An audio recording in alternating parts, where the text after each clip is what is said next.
ଭାଇ ମୋତେ ବସ୍ଷ୍ଟପ୍ରୁ ଧରିକି ଯାଇଥିଲା ଆଈ ଘରକୁ। କ'ଣ ପାଇଁ ସେଦିନ ଥିଲା ମୋର ଗୁଆ ପୂଜା ବା ଆମର ଗୁଆ ଅନୁକୂଳ କୁହାଯାଏ।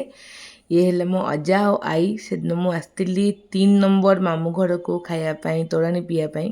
ତ ଏଇଠି 1 ମାଇଁ 3 ମାଇଁ ଆଉ 4 ମାଇଁ ବସିଛନ୍ତି।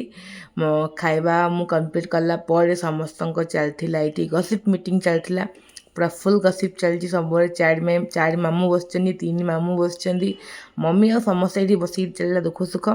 ତାପରେ ସପିଂ ଯାଇକି ଆସିଲା ବେଳକୁ ପୁଣି ମିଶି ଯାଇଥିଲି ମୋର କିଛି ପିଲାମାନଙ୍କ ସାଙ୍ଗରେ। ସେମାନଙ୍କୁ ବାହାର କରିକି ମୁଁ ଚାଲିଲି ଘରକୁ। ସତରେ ବହୁତ ଠକି ଯାଇଥିଲି।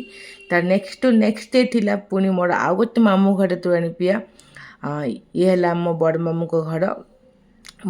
ବଡ଼ ମାମୁଁ ଯେହେତୁ ନାହାନ୍ତି, ବାକି ମାଇଁ ଅଛନ୍ତି। ତ ମାଇଁଙ୍କ ଘରକୁ ଆସିଥିଲି ସେଦିନ ଖାଇବା ପାଇଁ। ନା ମୋର ଗାଁ ସମସ୍ତଙ୍କର, କ'ଣ ପାଇଁ ନା ଜଣଙ୍କୁ ଡକା ହେଉନି, ଏଣ୍ଟାୟାର ଫ୍ୟାମିଲିକୁ ଡକା ହେଉଛି। ଗୋଟେ ଛୋଟ ପାର୍ଟି ହେଇଯାଉଛି ଆମର, ପୁରା ଗୋଟେ ଗେଟ୍ ଟୁଗେଦର୍ ଆମର ହେଇଯାଉଛି। ସବୁ ମାଇଁ ଥିଲେ। 2 ମାଇଁ ସେ ଫାଷ୍ଟରେ ବସିଥିଲେ, 1 ମାଇଁ ରୋଷେଇ କରୁଛନ୍ତି, ସମସ୍ତଙ୍କର ଚାଲିଛି ଗସିପ୍। ଇଏ ହେଲେ ବଡ଼ ମାମୁଁ, ସମସ୍ତ ଗସିପ୍ ଚାଲିଛି, ପୁଣି ଖିଆ ପିଆ ସବୁ ଚାଲିଛି। ତାପରେ ଷ୍ଟାର୍ଟ ହେଲା ଦେଖିବାଟା ମୋର ଏଙ୍ଗେଜମେଣ୍ଟ ଆଲବମ୍।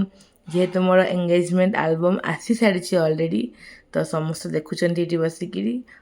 ଜଇଁ ପୁଅଙ୍କର ତ ମୁଁ ଏତେ ଜଲ୍ଦି ଫେସ୍ ରିଭିଲ୍ କରିବି ନାହିଁ, ତା ପାଇଁ ଟିକେ ଆପଣମାନଙ୍କୁ ୱେଟ୍ କରିବା ପାଇଁ ପଡ଼ିବ। ଜଇଁ ପୁଅ ୟାର ତ ଟିକେ ଧମାକାଦାର ତ ଏଣ୍ଟ୍ରି ଗୋଟେ ହେବ ହିଁ, ତ ସେଥିପାଇଁ ଟିକେ ୱେଟ୍ କରନ୍ତୁ। ତ ସମସ୍ତେ ମୋର ଏଠି ଏଙ୍ଗେଜମେଣ୍ଟ ଆଲବମ୍ ଦେଖୁଥିଲେ ଆଉ ମୋତେ ଖୁବ୍ ସାରା ରୋଷ୍ଟ କରୁଥିଲେ। ମାନେ ମୁଁ ଯେହେତୁ ପ୍ରାୟ ଜଣଙ୍କୁ ଜାଣିପାରେନି ମୋ ଶାଶୁଘର ସାଇଡ଼୍ର କି କିଏ କେଉଁମାନେ କ'ଣ ହେବେ। ବହୁତ ବଡ଼ ଫ୍ୟାମିଲି, ତ କିଏ ଜାଣିପାରନ୍ତି, ମାନେ କାହାକୁ କ'ଣ କହିବି ମୁଁ ଜାଣିନି। ତ ମୋ ସମସ୍ତେ ବସି ରୋଷ୍ଟ କରୁଥିଲେ। ତାପରେ ବହୁତ ଖାଇବା ହେଇଥିଲା, ମସ୍ତ ଖାଇବା ହେଇଥିଲା। ଖାଇସାରି ଏମାନଙ୍କ ସାଙ୍ଗରେ ମୁଁ ବହୁତ ଲାଗିଛି ସେଦିନ। ପୁରା ମୋର ମଜାକ ଉଡ଼ାଇଛି, ମୁଁ ଏମାନଙ୍କ ମଜାକ ଉଡ଼େଇଛି। ଖାଆ ପିଆ ସାରି ଉତ୍ତୁପାତ ହେଇ ଫାଇନାଲି ସଣ୍ଡେ ଇଜ୍ ଓଭର୍।